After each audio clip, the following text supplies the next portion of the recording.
Hello મારા વહાલા વહાલા વિદ્યાર્થી મિત્રો, કેમ છો? મજામાં? તો અત્યારે આપણે જોઈ રહ્યા છીએ ધોરણ 12 ફિઝિક્સનું ચેપ્ટર નંબર 12 પરમાણુઓ, જેનો આ બીજો લેક્ચર છે. પહેલા લેક્ચરની અંદર આપણે પ્રસ્તાવનાનો ભાગ જોયો હતો કે પરમાણુની શોધ કેવી રીતના થાય છે, સંશોધન કેવી રીતના આગળ વધે છે. અત્યારે જે આપણે પરમાણુનું મોડેલ શીખીએ છીએ, તમને ખબર છે કે કેન્દ્રની અંદર ન્યુક્લિયસ હોય, પ્રોટોન છે, ન્યુટ્રોન છે, કક્ષામાં ઇલેક્ટ્રોન પરિભ્રમણ કરતા હોય, ત્યાં સુધી કેવી રીતે પહોંચ્યા, બરાબર, એનો અભ્યાસ આપણે આ ચેપ્ટરમાં કરવાના છીએ. બરાબર, પરમાણુનું સંશોધન કેવી રીતના આગળ વધ્યું, તો મેઇન જે ફાળો જાય છે એ આખી ટૂંકમાં ટીમ જ છે. બરાબર, ગુરુ શિષ્યની જોડી. તો સૌથી મોટા ગુરુ કોણ હતા? તો કે જે થોમ્સન, જેમણે ઇલેક્ટ્રોનની શોધ કરી, બે એમનો રેશિયો ફાઇન્ડ કર્યો. પછી જે થોમ્સનના શિષ્ય કોણ હતા? તો કે રધરફોર્ડ. બરાબર છે. તો રધરફોર્ડ છે એ જે થોમ્સનના શિષ્ય હતા. એ છે ને પોતે આલ્ફા કણો, આલ્ફા કણ એટલે શું છે? તો કે રેડિયો એક્ટિવ તત્વ હોય જેનું ન્યુક્લિયસ બહુ ભારે હોય, એમાંથી કુદરતી રીતે અમુક વિકિરણોનું ઉત્સર્જન થાય. બરાબર છે, એના વિશે ડિટેલમાં અભ્યાસ આપણે નેક્સ્ટ ચેપ્ટરમાં કરવાના છીએ. તો એ ભારે ન્યુક્લિયસ છે, એમાંથી રેડિયો એક્ટિવ કિરણોનું ઉત્સર્જન થાય. એમાંના એક કણો છે એને આલ્ફા કણ કહેવાય. બરાબર, રેડિયો એક્ટિવ કણો 3 પ્રકારના હોય: આલ્ફા, બીટા અને ગેમા. રેડી? આલ્ફા, બીટા અને ગેમા. હવે આલ્ફા કણ શું છે એની થોડીક આપણે બેઝિક ઇન્ફોર્મેશન લઈ લઈ, પછી આગળ વધશું. તો કે આલ્ફા કણ જે છે એ ખરેખર તો હિલિયમનો જ ન્યુક્લિયસ છે, પણ ધન વિદ્યુત ભારિત હિલિયમ છે. કેવો છે? ધન વિદ્યુત ભારિત હિલિયમ. હિલિયમમાં શું હોય તો કે તમને ખબર છે, આની સંજ્ઞા શું છે? તો કે આની સંજ્ઞા છે 2He4. બરાબર, તો પરમાણુ ક્રમાંક 2, પરમાણુ દળાંક 4, અથવા ભારાંક કહેતા હોય તો પરમાણુ ભારાંક 4 છે. એટલે આના ન્યુક્લિયસમાં છે ને 2 પ્રોટોન હોય અને 2 ન્યુટ્રોન હોય. બરાબર, અને કક્ષામાં 2 ઇલેક્ટ્રોન છે એ પરિભ્રમણ કરતા હશે. પણ અહીંયા આગળ તમે આલ્ફા કણની વાત કરો ને તો એમાં ખાલી આટલું જ હોય, કારણ કે ઇલેક્ટ્રોન તો નીકળી ગયા છે, કારણ કે આ ધન વિદ્યુત ભારિત કણ છે. ખ્યાલ આવ્યો? તો આ એક પ્રકારનું રેડિયેશન છે, ઉર્જા જ છે. બરાબર, તો આલ્ફા કણ આ રીતના હશે. હિલિયમનો ન્યુક્લિયસ છે. દળ તમને કોઈક પૂછે તો કેટલું થાય? તો કે પ્રોટોન અને ન્યુટ્રોનનું દળ ઓલમોસ્ટ સરખું છે. ન્યુટ્રોનની શોધ ત્યારે હજી નહોતી થઈ, પણ અત્યારે આપણને ખબર છે, એટલે આપણે કહેવાનું 4mp. બરાબર, ટોટલ પ્રોટોન અને ન્યુટ્રોનનું સરખું ગણો તો 4 સંખ્યા થાય ને, પ્રોટોન 4 જેવા થાય દળના સંદર્ભમાં. બરાબર, તો 4mp જેટલું દળ થશે. વિદ્યુત ભાર કેટલો છે? હા, એ આપણે જરૂર પડશે. +2 છે ને, તો આનો વિદ્યુત ભાર થાય 2e. E એટલે તમને ખબર છે 1.6 × 10⁻19 કુલંબ. રેડી? હા, તો 2e જેટલો વિદ્યુત ભાર થશે. રેડી? આ આલ્ફા કણ, એનું દળ કેટલું થાય? તો કે 4mp, માસ ઓફ પ્રોટોન 4 ગણું થાય એના કરતા. આ આલ્ફા કણની વાત કરીએ. બરાબર, તો આ આલ્ફા કણનું ઉત્સર્જન થતું હોય એવા ઘણા બધા રેડિયો એક્ટિવ તત્વો છે, પણ એનું ઉત્સર્જન એનો મારો ચલાવવામાં આવ્યો.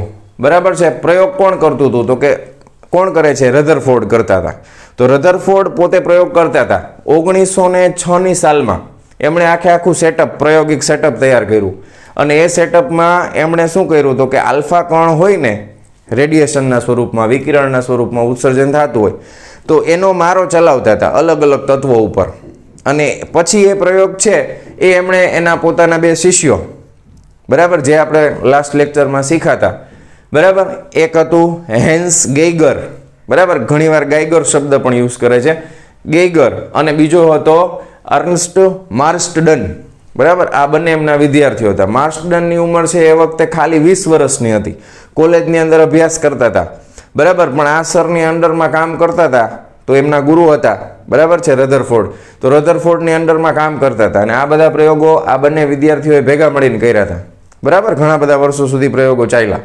અને પ્રયોગોમાં આપણને જે ટેક્સ્ટ બુકમાં ઇન્ફોર્મેશન આપી છે તો થોડી ઘણી જ છે, જે પ્રયોગનું રિઝલ્ટ આવ્યું હોય એટલી. બાકી પ્રયોગોમાં એમણે ઘણા બધા સંશોધન થયા હોય, ઘણી બધી વસ્તુ જાણવા મળી હોય. રેડી? ક્લિયર છે આટલું? હા, તો સૌથી પહેલાં આપણે આ ચેપ્ટરની અંદર આજના લેક્ચરમાં શું જોવાના છીએ ખાસ સમજી લેજો.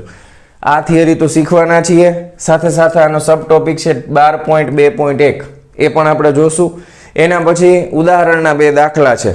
બરાબર, પહેલું અને બીજું, એ બંને દાખલા આપણે જોવાના છીએ. તો લેક્ચર છે થોડો ઘણો મોટો હશે, પણ ઇમ્પોર્ટન્ટ છે, ધ્યાન આપજો. આ પ્રયોગને લગતી બધી માહિતી, બધી ઇન્ફોર્મેશન તમને મળી જશે. રેડી? આને લગતી કોમ્પિટિટિવ એક્ઝામમાં સમીકરણ શું આવે છે એ પણ આપણે કહેશું, ટેક્સ્ટ બુકમાં નથી આપ્યું. બરાબર. જૂની ટેક્સ્ટ બુકમાં જે ગુજરાત બોર્ડની હતી એમાં માત્ર જાણકારી માટે સૂત્ર આપતા, પણ આખા સૂત્રની જરૂર નથી. એકદમ સિમ્પલ વેમાં હું તમને સમજાવી દઈશ. રેડી? ચાલો શરૂ કરીએ. તો હવે પ્રાયોગિક પહેલા આપણે આકૃતિથી સમજશું પ્રયોગમાં એને શું કર્યું હતું એ, અને એના પહેલા કેટલી વસ્તુઓની જરૂર પડશે. તો કે સૌથી પહેલા તો આલ્ફા કણોની કિરણાવલીની જરૂર પડશે. બરાબર. તો એવો એક રેડિયો એક્ટિવ તત્વ જોશે કે જેમાંથી આલ્ફા કણો ઉત્સર્જિત થતા હોય આપમેળે. તો એવું રેડિયો એક્ટિવ તત્વ જે એ લોકોએ પ્રયોગમાં યુઝ કર્યું હતું એ શું હતું? તો કે એ હતું, ધ્યાન આપજો, બિસ્મથ. બરાબર. એ શું હતું? બિસ્મથ હતું. 83Bi214. આ રેડિયો એક્ટિવ તત્વ છે. આ રેડિયો એક્ટિવ તત્વ શું કરે છે? તો કે આલ્ફા કણોનું ઉત્સર્જન કરે છે. રેડી? હા. આ આલ્ફા કણોનો મારો ચલાવવાનો છે. કોના ઉપર ચલાવવાનો છે? હવે આ આલ્ફા કણોનું જે ઉત્સર્જન થાય ને કુદરતી રીતે થતું હોય. તો કોઈ પણ કણ ઉત્સર્જિત થાય તો એની પાસે કંઈક ગતિ ઉર્જા હોય ને, ગતિ ઉર્જા. આમ કણ બહાર નીકળે એટલે ગતિ ઉર્જા તો હશે. તો આ કણની જે ગતિ ઉર્જા છે ને એ આપણે ટેક્સ્ટ બુક પ્રમાણે કેટલી છે? 5.5 million of electron volt. Million એટલે 10⁶. ઇલેક્ટ્રોન વોલ્ટ એટલે તમને ખબર છે, આગળના ચેપ્ટરમાં જોઈ ગયા. ગુણાકારમાં 1.6 × 10⁻19 જૂલમાં ફરી જાય.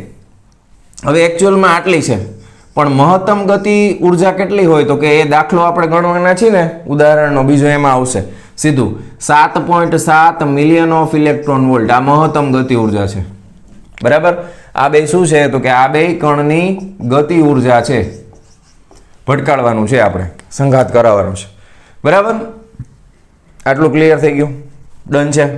કેટલી ઉર્જા હોય? 5.5 થી લઈને 7.7. બરાબર. પણ આપણે ખાલી 5.5 અત્યારે થિયરી માટે યાદ રાખો તો વાંધો નથી. કયા સ્વરૂપમાં હોય? તો કે ગતિ ઉર્જાના સ્વરૂપમાં.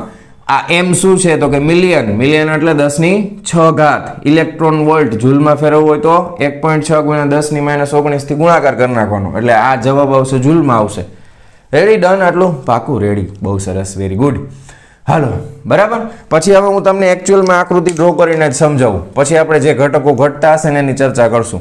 હવે જો તમને ટેક્સ્ટ બુકમાં 3D આકૃતિ એક આપી છે, પહેલી આકૃતિ, એ તમારે દોરવાની નથી, એ સમજવા માટેની છે. તો આખો જે પ્રયોગ થાય છે એ પ્રયોગ છે ને એ ખાસ તો છે ને શૂન્યાવકાશિત ચેમ્બરમાં થાય. કેમાં થાય? હવે દર વખતે આ શૂન્યાવકાશિત ચેમ્બર કેમ લેતા હશે? રીઝન એકનું એક જ છે. તમે આ આલ્ફા કણોનો મારો ચલાવો, રસ્તામાં હવાના અણુઓ આવેલા હોય, તો હવાના અણુઓ છે એ ધારો કે ઓક્સિજનનો અણુ છે, તો એ વજનમાં ભારે હોય તો આલ્ફા કણ એની હારે ભટકાઈને રસ્તામાં જ ક્યાંક વિચલન પામી જાય. એવું બની શકે ને, પ્રકીર્ણન થઈ જાય. એવું ન થવું જોઈએ. મારો તમે ચલાવો છો એ ખાલી સીધો જે સોનાનું વરખ છે ને એમાં જ લાગવો જોઈએ. ક્યાં લાગવો જોઈએ? સોનાના વરખ ઉપર લાગવો જોઈએ. સમજાય તમને? એટલે ચેમ્બર છે એ આખી શૂન્યાવકાશિત હશે. બરાબર. પછી તો કે જો એની 3D આકૃતિ જે છે ને એ અત્યારે હું બોર્ડ ઉપર ડ્રો કરી શકું એમ નથી, પણ એ તમને હું અહીંયા સ્ક્રીન ઉપર સ્ક્રીનશોટ મૂકી દઈશ, તમને દેખાશે જો ફોટાના સ્વરૂપમાં. એ જોઈ લો. એકચ્યુઅલમાં આવી રીતના પ્રયોગ થાય છે. રેડી? હાલો. હવે આપણે એની જે બીજી આકૃતિ તમારે પરીક્ષામાં પૂછાઈને દોરવાની જે આવે ને એની વાત કરીએ. અને બીજું, હા, અત્યારે યાદ આવ્યું છે કહી દઉં. મેં લગભગ લાસ્ટ ટાઈમ તમને કીધું છે કે નહીં, મને ભૂલાઈ ગયો છું, કે નવી બ્લુ પ્રિન્ટ પ્રમાણે જે છોકરાઓ 2024માં એક્ઝામ આપવાના છે, તમે કદાચ 2025-26માં જોતા હોય ફ્યુચરમાં, તો પણ 5 માર્કના MCQ અને 4 માર્ક્સનો પ્રશ્ન, એટલે ટોટલ 9 માર્ક્સનું ચેપ્ટર છે આ. કેટલા માર્ક્સનું? 9 માર્ક્સનું. સૌથી વધારે માર્ક્સવાળા 2 ચેપ્ટર છે. એક આ પરમાણુ અને એના પછીનું ન્યુક્લિયસ. ન્યુક્લિયસ એ 9 માર્કનું ચેપ્ટર છે. બરાબર. અને બેયમાં 5-5 માર્કના તો MCQ છે ખાલી. તો બહુ ઇમ્પોર્ટન્ટ છે. બરાબર. અને 4 માર્કનો ક્વેશ્ચન છે. બની શકે કે આ ક્વેશ્ચન 4 માર્કમાં પૂછી શકે. બહુ મોટો લેન્ધી ક્વેશ્ચન છે એટલે. રેડી? તો આ શૂન્યાવકાશી ચેમ્બર બનાવવામાં આવે છે. તો હવે આપણે સ્ટાર્ટ કરીએ. સૌથી પહેલા અહીંયા આગળ આપણે ધારો કે આ આલ્ફા કણ છે એનો સ્ત્રોત છે. આ શું છે? આલ્ફા કણનો સ્ત્રોત. અહીંયાથી આલ્ફા કણ આવશે. બરાબર. હવે અહીંયાથી આલ્ફા કણ નીકળતા હોય તો એ સીધા જ જાય એવું જરૂર નથી. ઉત્સર્જન તો બધી દિશામાં થાય. વિકિરણનું ઉત્સર્જન, લેમ્પમાંથી કેમ પ્રકાશ નીકળે બધી બાજુ, એવી રીતના આમાંથી ઉત્સર્જન થતું હોય. પણ મારે તો એક કિરણાવલી, એક જ બીમ, એક જ બનાવવું છે. આમ લેઝરમાંથી કેવી લાઇટ સીધી જતી હોય એવું મારે બનાવવું છે. તો એના માટે શું કરવું? આ બધા રેડિયો એક્ટિવ તત્વો છે. બરાબર. એટલે ગમે એમ ના હાલે, બધું વ્યવસ્થિત કરવું પડે. એટલે અહીંયા આગળ આપણે શું કરશું? તો કે અહીંયા આગળ છે ને રસ્તામાં આ રીતના શીશાના બીમ, બરાબર, આ રીતના બીમ મૂકી દીધા છે રસ્તામાં. બરાબર, અહીંથી આમ સીધી જાય ને, હા તો નીચે સીસાના બ્લોક, લીડ, લેડ એટલે સીસુ, બરાબર. તો આ શું છે તો કે આ સીસાના બ્લોક છે, બરાબર. સીસાના બ્લોક કામ શું કરે તો કે અહીંયાથી બધી બાજુ પ્રકીર્ણન થાય. ધારો કે અમુક આમ ગયા તો એ ન જઈ શકે. આમાં વચ્ચેથી જેટલા નીકળી શકે ને એટલા જ નીકળશે આમ સીધી રેખામાં. ખ્યાલ આવ્યો? રેડી? બરાબર. તો સીસાનો બ્લોક શું કરે છે? સીધી રેખામાં કિરણાવલી બનાવવામાં મદદ કરે છે, બરાબર. આ હજી થોડાક વધારે નજીક દોર નાખી તો સારું રહેશે. આની બદલે આમ પરફેક્ટ આમ બીમ બનવું જોઈએ ને. હા હા, રેડી. હા, એકદમ પતલી બીમ, હા, લેઝર લાઇટ જેવું. રેડી. તો હવે આ શું થાય છે તો આ શું છે તો કે આ આલ્ફા કણો આ દિશામાં ગતિ કરે છે. તો આ એરો છે એ શું બતાવે છે? આલ્ફા કણોનો ગતિપથ. રેડી. હવે આલ્ફા કણો જાય છે રસ્તામાં. શું કરવાનું તો કે રસ્તામાં આપણે છે ને સોનાનું વરખ આપણે મૂકશું, બરાબર. પણ સોનાનું વરખ પણ કેવું? એકદમ પાતળું, બરાબર. એ સાથે સાથે આપણે લખતા જશું કે ધારો કે અહીંયા આગળ આ ટેક્સ્ટ બુક પ્રમાણે આપણે આકૃતિ દોરી છે. અહીંયાથી આ સોનાનું વરખ, બરાબર. આ રીતે વરખ એટલે તો ખબર છે ને, ઓલો ચાંદીનું વરખ હોય, બરાબર. તમે મીઠાઈ ખાતા હોય તો મીઠાઈ ઉપર નથી હોતું એકદમ પતલું વરખ હોય એવું, બરાબર. તો આ શું છે? બ્લુ કલર વાળું. તો કે બ્લુ કલર વાળું છે એ સોનાનું વરખ છે. હવે પહેલો પ્રશ્ન એ આવે કે સોનું કેમ વાપરું? મોંઘું પડે તોય કેમ વાપરું? પણ સોનું છે ને એ મેલેબલ છે, એટલે એને તમે ટીપીને એના ઉપર હથોડી મારીને એને એકદમ પતલું બનાવી શકો છો. બટકે નહીં, એકદમ પતલું બનતું જાય. અને કેટલું પતલું બનાવવામાં આવે છે તો અહીંયા આગળ સોનાના વરખની જે એકચ્યુઅલમાં જે જાડાઈ હોય ને એ ધ્યાન આપજો 2.1 ગુણ્યા 10⁻⁷ મીટર. હવે આ ટેક્સ્ટ બુક પ્રમાણેનો ડેટા છે. એક્ઝેક્ટ આટલી જોઈએ એવું જરૂરી નથી. આના પ્રમાણે તમે માઇક્રોમાં ફેરવો, માઇક્રોમીટરમાં, તો 0.21 થાય ને, -7 છે એટલે પોઈન્ટ આગળ લઈ લો એટલે 0.21 માઇક્રોમીટરમાં થાય. તો 10⁻⁷ થી લઈને 10ની એકચ્યુઅલી -8 સુધીનું પાતળું બનાવવામાં આવે છે સોનાનું વરખ. હવે એ પ્રશ્ન એ આવે પાછો કે એટલું પાતળું બનાવવાનું કારણ શું? તો કે વૈજ્ઞાનિકોએ એવું વિચાર્યું કે સોનાનું વરખ તમે જે બનાવો છો ને, તો ધારો કે અહીંયા આગળ માની લો કે આ સોનાનો એક પરમાણુ છે, બરાબર. અત્યારે તમને ખબર છે કે કેન્દ્રમાં ન્યુક્લિયસ હોય, તમને સમજાય એટલે. ધારો કે અહીંયા એની બાજુમાં એક આ બીજો પરમાણુ છે, આ એનું ન્યુક્લિયસ અહીંયા છે, આ એક આખી લાઈન થઈ ગઈ, બરાબર. હવે જાડું હોય શું થાય તો કે આની પાછળ એક બીજો પરમાણુ હોય. ખ્યાલ આવ્યો? આની પાછળ હજી એક પરમાણુ હોય, આની પાછળ એક પરમાણુ હોય. તો તમે જેટલું પાતળું બનાવો તો શું થાય તો કે પરમાણુનું એક જ લેયર વધે, પાછળ કાંઈ વધે નહીં. સમજ્યા તમે? જેટલું પાતળું બનાવો તો શું થાય? આ પાછળનો જે ભાગ છે ને એ નીકળી જાય, ખાલી આટલું જ વધે. જો તો શું થયું તો કે ખાલી એક જ આવ્યું, એક જ. તો જ પ્રયોગ કરી શકો. સમજાય છે? એક જ હોવું જોઈએ તો જ પ્રયોગ થાય. શું કામ? ધારો કે તમે એક અહીંયાથી આલ્ફા કણ આવ્યો ધડધેરણ અહીં ભટકાણો. હવે પાછળ એક બીજું ન્યુક્લિયસ છે અહીં ભટકાઈને પછી પાછો આ બાજુ ગયો, અહીંયા ભટકાણો, પછી અહીં ભટકાઈને આમ ગયો, તો તમને રિઝલ્ટ મળે કોઈ દિવસ? કેટલી વખત પ્રકીર્ણન થાય? ઘણી બધી વાર. તો પ્રકીર્ણિત થયા જ કરશે, બધા વિખેરાઈ જશે. તો એકચ્યુઅલમાં તમારે જે જોઈ છે પરમાણુ વિશે, તમારે જે માહિતી જોઈ છે એ મળે નહીં. એટલા માટે એકદમ પાતળું લેયર રાખવું પડે. સમજાણું તમને? ડન છે? તો આટલી જાડાઈ વાળું સોનાનું વરખ. સોનું શું કામ વપરાય તો કે એને તમે ટીપીને એકદમ પાતળું કરી શકો. રેડી? હા. પછી તો કે પછી શું થાય તો કે પછી કાંઈ નહીં, અહીંયા આગળ છે ને ફરતે આમ ગોળાકાર. હવે મારી પાસે જગ્યા ઓછી છે એટલે હું થોડુંક કટ કરીને ડ્રો કરું છું. આ રીતની આખી ઝિંક સલ્ફાઇડની સ્ક્રીન હોય, બરાબર છે. આ મટીરિયલ કયું હોય તો કે ઝિંક સલ્ફાઇડનું હોય. હવે મોટા ભાગના જે કિરણો છે ને એ આમાંથી નીકળતા હતા ને, તો શું જોવામાં આવે છે કે મોટા ભાગના છે ને એ કાંઈ વિચલન પાયમાં વગર એ સીધા આમથી બહાર નીકળી જાય છે, બરાબર. આવી સંખ્યા બહુ મોટી હોય, વિચલિત થયા વગર, બરાબર. આ વિચલિત થયા વગર સીધા નીકળી જશે. હવે તમારે આ ડિટેક્ટ કરવા માટે પહેલાં વાત કરી લઈ. આ મટીરિયલ જે સ્ક્રીન બનાવી છે એનું મટીરિયલ શું હોય તો કે આ ઝિંક સલ્ફાઇડની હોય, ZnS, બરાબર. હવે આનું કારણ શું? ઝિંક સલ્ફાઇડ જ કેમ વાપરવામાં આવે તો કે ઝિંક સલ્ફાઇડ એટલા માટે વાપરવામાં આવે કે પ્રકાશ સંવેદી છે આ મટીરિયલ. તો જેવું તમે એક આલ્ફા કણ છે આમાં ભટકાશે ને એટલે નાનો એવો પ્રકાશનો ઝબકારો થાય. શું થાય? નાનો એવો પ્રકાશનો ઝબકારો. હવે એ એટલો બધો નાનો હોય કે તમને નરી આંખે દેખાય ન પણ દેખાય. એટલા માટે તમારે અહીંયા આગળ છે ને આ જે તમે અહીંયા ઝિંક સલ્ફાઇડની આ જે સ્ક્રીન રાખો, બ્લુ કલરથી દર્શાવું તો આ ઝિંક સલ્ફાઇડની સ્ક્રીન રાખી, બરાબર. અને એ ચેક કરવા માટે અહીંયા પાછળ તમારે છે ને ડિટેક્ટર રાખવું પડે. શું રાખવું પડે? અહીંયા આગળ આ ડિટેક્ટર, બરાબર. ટેક્ટર નહીં, ડિટેક્ટર. ડિટેક્ટર એટલે શું હોય? તો કે માઇક્રોસ્કોપ હોય, બીજું કાંઈ ન હોય. ડિટેક્ટર એટલે માઇક્રોસ્કોપ, જેની મદદથી તમે જોઈ શકો. રેડી? અને આ આખી રચના છે ને આમ ગોળ હોય આખું ફરતું, એટલે આમથી આમ ગમે ત્યાં ફેરવી શકો. ઢૂમ ઢૂમ, જ્યાં ચેક કરવું છે ત્યાં ફેરવવાનું. આમ ખ્યાલ આવ્યો? તો પ્રયોગમાં શું જાણવા મળ્યું? તો મોટા ભાગના છે ને આમાંથી સીધે સીધા વહી ગયા, હબુક દેરાના સીધે સીધા. હવે આ સીધે સીધા વયા ગયા એનો મતલબ એમ કે વિચલન થતું નથી, બરાબર. વિચલન થતું નથી. આ સંખ્યા ખૂબ મોટી હતી. આ સંખ્યા છે એ કેવી હતી? તો કે ખૂબ જ મોટી. અમુક કણોનું વિચલન થાય છે. ધારો કે અમુક કણ છે એ અહીંયા ડિટેક્ટ કરો છો તો એ વિચલન પામીને અહીંયા ગયા, તો અહીંયા જે ખૂણો બને, આ ખૂણો એને કહેવામાં આવે છે પ્રકીર્ણન કોણ. શું કહેવાય? શું કહેવાય? પ્રકીર્ણન કોણ, બરાબર. ખૂણો અહીંયાથી માપવાનું ચાલુ થશે, આમ સીધા વયા જાય તો 0, આમ થાય તો ખૂણો વધતો જશે. ત્યાંથી મેક્સિમમ પાછા જઈ શકે ને, ભટકાઈને પાછા આવી શકે ને. તો મેક્સિમમ કેટલા ડિગ્રી થાય? ઓછામાં ઓછી જો આની રેન્જ આપણે આપી દઈએ. ખૂણો 0 ડિગ્રીથી લઈ, બરાબર, આ મિનિમમ. અને મહત્તમ કેટલો થાય? મેક્સિમમ ખૂણો કેટલો થાય? તો કે 180. આની બેની વચ્ચે જોઈ 180 ઉપર તો જાય જ નહીં. અહીંથી આમ ભટકાઈને આમ આવે.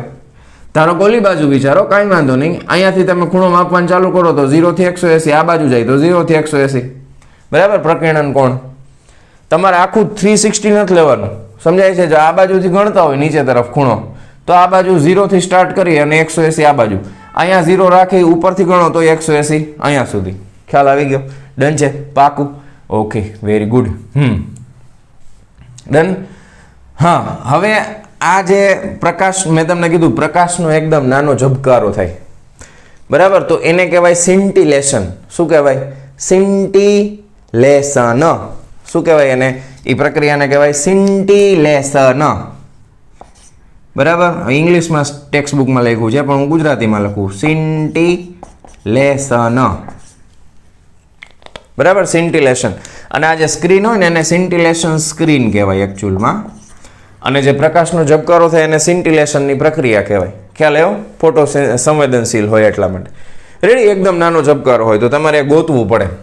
તો આ આખી એની પ્રાયોગિક ગોઠવણી છે. હવે ધ્યાનથી સમજો. આ જે સીધે સીધા વયા જાય એ કેટલા ટકા જાય છે એ ટકાવારી આપણે સાથે લખી નાખી, બરાબર. ધારો કે તમે અહીંયાથી જે મોકલો છો એ તમે જે મોકલો છો એ 100% હોય, બરાબર. ધારો કે તમે મોકલા એની સંખ્યા છે ને એ 10⁷ છે. કેટલા? તમે 10⁷ આલ્ફા કણો એટલે કે 1 કરોડ આલ્ફા કણ અહીંથી મોકલો છો. એ બધાય થઈને કેટલા ટકા બનાવે છે? 100% બનાવે છે. સમજાણું? 1 કરોડ આલ્ફા કણો સીધે સીધા જાય છે, અહીંથી જાય છે, 100% છે.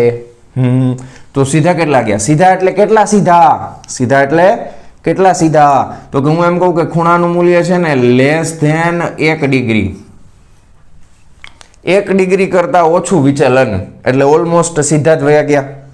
આવા કેટલા છે? આ ટોટલ 10⁷ કણ છે. એની સંખ્યા નહીં પણ આપણે ટકાવારીમાં કહેશું, બરાબર. તો એવા જે કણોની સંખ્યા છે ને એની ટકાવારી 99.86% છે. કેટલા? 99.86% તો સીધે સીધા વહી ગયા, હબ દેરાના. રેડી? તો બાકી કેટલા વધ્યા? તો કે બાકી કેટલા વધે? તો કે થીટાની કિંમત છે ને એ આ <1, આ <1 ડિગ્રી હોય એવા કેટલા વધ્યા? તો કે અહીંયાથી ગણતરી કરી લો, 100 માંથી આટલા કાઢ નાખો તો 0.14%. કેટલા વધ્યા? 0.14% જ વધ્યા ખાલી, જેનું વિચલન 1% થી વધારે થતું હોય. અને એમાંય આ અડધું વિચલન એટલે અહીંયાથી તમે 90% ગણો ને, 90%. તો 90% ઉપરનું જે વિચલન થતું હોય ને આવી રીતના 90% થી વધારે, તો તમે લખો કે ધારો કે 90% થી વધારે વિચલન એવા કેટલા કણ છે? તો કે એવા છે ને 8000 માંથી 1, 90%થી વધારેનું વિચલન થાય એવા કણોની સંખ્યા કેટલી? તો કે 8000 કણ હોય ને એમાંથી એકાદ કણ એવો હોય કે જેનું 90%થી વધારે વિચલન થાય. બરાબર. બાકીના 7999 એ બધા હબદરેના સીધા આયલા જશે. કેવા આયલા જશે? સીધા. હવે જે હું ડેટા આપું છું એ ટેક્સ્ટ બુકમાં નથી, પણ તમને ખબર છે કે ધારો કે કોઈ એવો કણ મળે ખરો કે જેમ ગયો તો સીધો ને ભટકાઈને રિબાઉન્ડ થઈને પાછો આવ્યો. સંઘાત 11માં મેં શીખાતા રિબાઉન્ડનો કોઈ કન્સેપ્ટ આવે ખરો? તો કે આવે ને એવો એકાદ કણ તો મળે જ, તો જ પ્રયોગ કરાયો હોય. બરાબર. રધરફોર્ડે પ્રયોગ કર્યો. હવે આ પ્રયોગ બહુ એકદમ એક્યુરસી સાથે કરવો પડે. મેં તમને કીધું ને હવાના કણ આરે ભટકાઈ જાય તો લોચો થાય. હવે એ બધું એટલી એ સમયમાં એટલી એક્યુરસીથી, એટલે રધરફોર્ડે જ્યારે પ્રયોગ કર્યો ત્યારે એને આટલા બધા પરિણામો નહોતા મળ્યા. એટલે એના બે શિષ્યોએ જ્યારે પ્રયોગ કર્યા, બરાબર છે, ત્યારે એમને આ પરિણામ મળ્યા. બરાબર. એક પરિણામ એમને એવું મળ્યું કે લગભગ 10⁶ જેટલા આલ્ફા કણો નાખે ને, એટલે કે કેટલા થયા? 10⁶ એટલે 10 લાખ. એમાંથી ખાલી એક પાછો આવે. બરાબર. 10⁶ જાય ને ત્યારે 180 ડિગ્રી એક પાછો આવે, એટલે ખૂણો કેટલો? 180 ડિગ્રી વિચલન થાય. એવો એક જ કણ મળ્યો એને. કેટલો કણ મળ્યો? એક જ મળ્યો. કેટલામાંથી? તો કે 10 લાખમાંથી. 10 લાખમાંથી એક જ કણ છે ને 180 ડિગ્રી રિબાઉન્ડ થઈને આવે છે, રિટર્ન થાય છે. ક્લિયર? રેડી? તો આ હતું આખે આખું આ પ્રાયોગિક સેટઅપ છે. આ આખે આખું એનું પ્રાયોગિક સેટઅપ છે. એની 3D ઇમેજ મેં તમને ઓલરેડી દેખાડી છે. શૂન્યાવકાશિત કરેલી ચેમ્બરમાં થાય બધો પ્રયોગો. બરાબર છે. તો આ રીતના પ્રયોગો. હવે આ પ્રયોગો ઉપરથી આપણે ખાસ જે છે એને જે અનુમાન કર્યું રધરફોર્ડે, એ અનુમાનમાં આપણે ખાસ ઘૂસવાનું છે કે હવે આપણને આ પ્રયોગ તમે કર્યો તમને શું ખબર પડે, એને કેવી રીતે ગોઈતું હતું એ આપણે જોશું. રેડી? તો ફટાફટ વિડીયો પોઝ કરીને આકૃતિ સરસ મજાની મેં દોરી છે, તમે દોરી લેજો. જવા દઉં? પાકું? ડન? રેડી? ઓકે.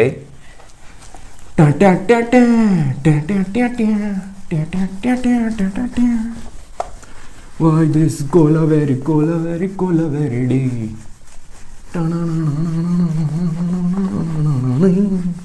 હાલો. ડન. તો ધ્યાનથી વિચારી. મોટા ભાગના વયા ગયા સીધા હબદેરાના. 99.86% સીધા વયા ગયા. તો શું ખબર પડે કે તમે જે સોનાનું વરખ બનાવ્યું છે એ ખરેખર અંદરથી પોલું હશે તો જ સીધા વયા જાય. જો ભારે હોય તો ભટકાઈને પાછું ન આવે. 99.86% વયા ગયા. એટલે પેલું અનુમાન શું નીકળે ભાઈ? પેલું અનુમાન શું નીકળે આપણાથી? તો કે પેલું અનુમાન એવું કહે છે કે ભાઈ પરમાણુ જે છે ને, પરમાણુ એ અંદરથી પોલા હોવા જોઈએ.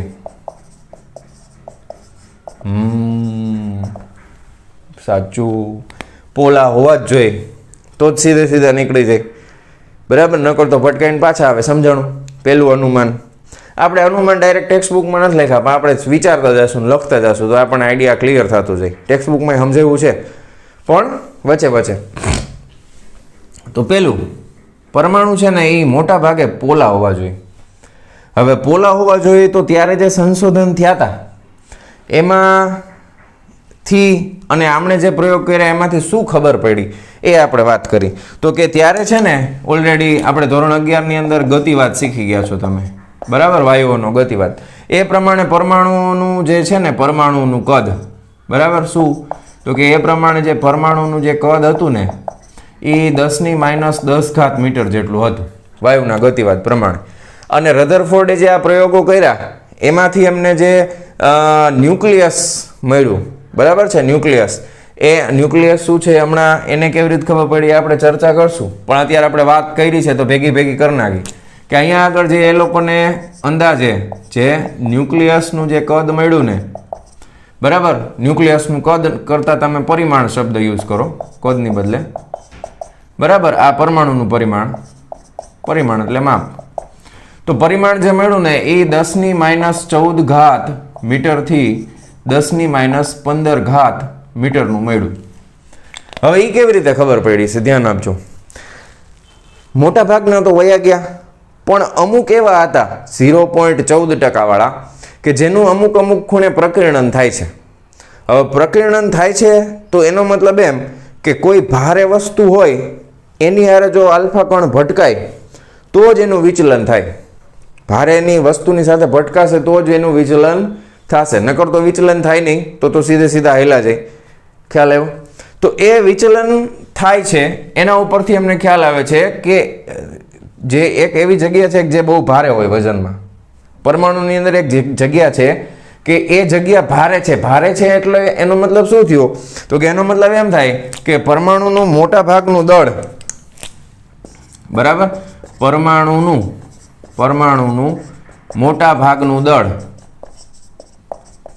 એ ભારે જગ્યા ઉપર કેન્દ્રિત થયેલું હોવું જોઈએ. પરમાણુનું મોટા ભાગનું દળ એક જગ્યાએ કેન્દ્રિત થયેલું હોવું જોઈએ, બરાબર, તો જ એમાંથી ભટકાઈને પાછો આવે.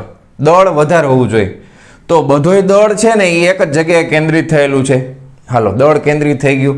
હવે આલ્ફા કણ છે એ ધન વિદ્યુત ભારિત છે. તો સામે જે જગ્યાએ ભટકાય છે એ વસ્તુ પણ કેવી હોવી જોઈએ? સમાન વિદ્યુત ભારિત, તો જ અપાકર્ષણ થાય. બરાબર. તો બીજું એ ખબર પડી કે મોટા ભાગનું દળ એક જગ્યાએ કેન્દ્રિત થયેલું હોવું જોઈએ, અને એ જે દળ છે ને એ મોટા ભાગે કેવું હોવું જોઈએ? તો કે આ દળ જે છે ને મોટા ભાગનું દળ એ ધન વિદ્યુત ભારિત હોવું જોઈએ. કેવું હોવું જોઈએ? ધન વિદ્યુત ભારિત, તો જ ભટકાઈને પાછો આવે. અને આ બધું જે સંશોધન થયું એના ઉપરથી એમણે પરમાણુના મોડલને આ જે છે ને રધરફોર્ડનું ન્યુક્લિયર મોડેલ એટલા માટે કહેવામાં આવે છે કારણ કે રધરફોર્ડે ન્યુક્લિયરની શોધ કરી કે પરમાણુની એવી જગ્યા કે જ્યાં આખા પરમાણુનું મોટા ભાગનું દળ કેન્દ્રિત થયેલું છે અને બધોય ધન વિદ્યુત ભાર છે એ ત્યાં ભરેલો હોવો જોઈએ, ખીચોખીચ. બરાબર, એવું ત્યારે નક્કી થયું. તો આ રધરફોર્ડના મોડેલ ઉપરથી ન્યુક્લિયસની ડિઝાઇન નક્કી થઈ. બરાબર. અને આ જે ડેટા છે ન્યુક્લિયસનું પરિમાણ એ આપણે હમણાં શીખવાના છીએ, અત્યારે જ જોશું કે એના ઉપરથી ખ્યાલ આવ્યો કે એનું પરિમાણ છે 10⁻14 મીટરથી 10⁻15 મીટર હોય. ખબર પડી? હવે આટલું હોય તો એનો મતલબ એમ છે કે પરમાણુ ન્યુક્લિયસ જે છે એ કેટલા ગણું થાય? તમે વિચારો તો -4 એટલે 10,000 થી લઈ અને 1 લાખ ગણું ન્યુક્લિયસ નાનું, અથવા ન્યુક્લિયસ કરતા પરમાણુ છે એ 10,000 થી 1 લાખ ગણો મોટો હોય. આટલો બધો મોટો એટલે ખાલી જ છે, નકરું બધું ખાલી જ છે, બધું આરપાર નીકળી જાય. આપણને આપણું શરીર એ ખાલી ખમ જ છે. બરાબર, આપણી પરમાણુના જ બનેલા છે ને, તો આપણામાં મોટો ભાગ છે એ ખાલી જ હશે. ખ્યાલ આવ્યો? સમજાણું તમને? ખાલી ખમ જ હોય. તો 10,000 થી 1 લાખ ગણું જે છે ને એ પરમાણુ મોટો હોય, ન્યુક્લિયસ એટલા ગણું નાનું હોય, કારણ કે બધું દળ છે એ એક જગ્યાએ કેન્દ્રિત થયેલું હોય. સમજાણું? પાકું? બરાબર. પછી આ પ્રયોગની અંદર એ લોકો જે આપણે સોનાના વરખનો જે ઉપયોગ કરી છે ને, તો સોના માટે તમે વિચારો કે સોના માટે તમે AU સંજ્ઞા યુઝ કરો છો, તો બરાબર એનો પરમાણુ ક્રમાંક 79 હોય સોનાનો, બરાબર, અને પરમાણુ ભારાંક જે છે એ એપ્રોક્સ 197 જેટલો હોય. અને તમે સામે જે યુઝ કરો છો તો એ તમે હિલિયમ યુઝ કરો છો, 2He4 આલ્ફા કણ એટલે હિલિયમ જ છે. તો હવે આના કરતાં આ કેટલા ગણો ભારે હોય તમે જરાક વિચારો તો. બરાબર, આ 2 પ્રોટોન 2 ન્યુટ્રોન, અહીંયા 200 ગણો અત્યારે એપ્રોક્સિમેટલી, તો 50 ગણો ભારે હોય. બરાબર, આલ્ફા કણ કરતા સોનાનું ન્યુક્લિયસ, બરાબર, ન્યુક્લિયસ 50 ગણો ભારે હશે. સમજાય છે તમને? 50 ગણું ભારે હોય તો જ ભટકાઈને પાછું આવે, નકર તો પાછું આવી શકે નહીં. હવે તમને શું લાગે છે ખાલી સોનાના વરખ ઉપર એકલા ઉપર જ પ્રયોગ કર્યા હશે? તો કે ના, ઘણી બધી વસ્તુ ઉપર કર્યા હોય વૈજ્ઞાનિકોએ. સોનું લીધું હોય, ચાંદી લીધી હોય, બરાબર, પ્લેટિનમ લીધું હોય, આપણને ખબર નથી. જેટલી વસ્તુ મેલેબલ હોય ને બધી એને ટ્રાય કરેલી હોય, જેને પીટીને તમે એકદમ પાતળી સીટ બનાવી શકો. બરાબર, પણ આપણને એને સફળતા સોનામાં વધારે મળી હોય એટલે આપણે એ શીખીએ છીએ. હવે બીજી વસ્તુ ટેક્સ્ટ બુકમાં નથી, હવે જે કહું છું એ કોમ્પિટિટિવ માટે મોસ્ટ ઇમ્પોર્ટન્ટ છે. ધ્યાનથી સમજજો શું કહેવા માંગુ છું. જે આલ્ફા કણોનો મારો ચલાવે છે, બરાબર, તો એમાંથી જે વિચલન થાય છે તો તમે કેટલા આલ્ફા કણોનું કેટલા ખૂણા ઉપર વિચલન થશે પ્રયોગો એને ઘણા લાંબા સમય સુધી કર્યા હતા. તો એ પ્રયોગોના અંતે એમણે એક સમીકરણ બનાવ્યું હતું. તો એ સમીકરણ છે એ તમને એપ્રોક્સિમેટલી એટલે અંદાજિત સંખ્યા આપી શકે કે આટલા ખૂણે આટલા કણનું વિચલન થશે, આટલા ખૂણે આટલા કણનું વિચલન થશે. કારણ કે વર્ષોથી પ્રયોગો કરતા હોય એટલે એને અંદાજો તો આવી જ ગયો હોય કે આટલા ખૂણે આટલા મળે, આટલા ખૂણે આટલા મળે. તો એના માટે એને એક સમીકરણ બનાવ્યું હતું. એ સમીકરણ બહુ કોમ્પ્લિકેટેડ છે અને તમારા સિલેબસમાં ડાયરેક્ટલી નથી, કારણ કે એ સમીકરણની અંદર વરખની જાડાઈ કેટલી છે એ, બરાબર, પછી એકમ કદ દીઠ વરખની અંદર કેટલા પરમાણુની સંખ્યા છે એ પણ આવે, પછી સોનું વાપરો છો તો સોનાનો પરમાણુ ક્રમાંક આવશે, બધી વસ્તુ, ઘણી બધી વસ્તુ આવે છે. તો એ આખું સમીકરણ આપણે યાદ રાખવાની જરૂર નથી. જૂની ટેક્સ્ટ બુકમાં માત્ર જાણકારી માટે હતું. પણ ખાસ એક વસ્તુ આપણે યાદ રાખશું કે સંખ્યા જે છે એને n વડે દર્શાવશું, બરાબર. આલ્ફા કણોની સંખ્યા એ કોના સમપ્રમાણમાં ચલે છે તો કે સાઇન થીટા, સાઇનની 4 ઘાત થીટા ભાગ્યા 2. આના ઉપરથી તમને કોમ્પિટિટિવ એક્ઝામમાં MCQ પૂછી શકે, બરાબર. કેપિટલ N એટલે કે આલ્ફા કણોની સંખ્યા, આલ્ફા કણોની સંખ્યા. અને આ શું છે? પ્રકીર્ણન કોણ. આ શું છે? થીટા એટલે પ્રકીર્ણન કોણ છે, પ્રકીર્ણન ખૂણો, કોણ એટલે ખૂણો. આ આપેલું હોય. હવે આમાંથી MCQ તમને કઈ રીતના પૂછે, હું તમને એક ખાલી સિમ્પલ એક MCQ થી તમને ખાલી એમને સમજાવું. જો ધ્યાન આપજો. ધારો કે બ્લુ કલરથી સમજાવું. જો ધારો કે મારી પાસે તમને એમ કે ભાઈ 60 ડિગ્રીના ખૂણે છે ને 1000 કણનું પ્રકીર્ણન થાય છે. કેટલા ડિગ્રીના ખૂણે? 60 ડિગ્રીના ખૂણે. તો તમને પ્રશ્નમાં એમ પૂછે કે તો 90 ડિગ્રીના ખૂણે અથવા 30 ડિગ્રીના ખૂણે કેટલાનું વિચલન થશે? તો તમે ગણતરી કરી શકો કે નહીં? જો હું તમને બતાવું કરીને. જો પહેલાં આપણે 60 ડિગ્રી 1000, તો અહીંયા આગળ તમે મૂકી દો 1000 ચલે છે, 1 સાઇનની 4 ઘાત. ખૂણો કેટલો છે તો કે 60, તો 60 ભાગ્યા 2, બરાબર. અને અહીંયા બીજા ભાગમાં આપણે ગોતવાનું છે આ સંખ્યા, એ આપણને ખબર નથી, તો એ ચલે છે 1 સાઇનની 4 ઘાત. ખૂણો કેટલો છે? 90 ભાગ્યા 2.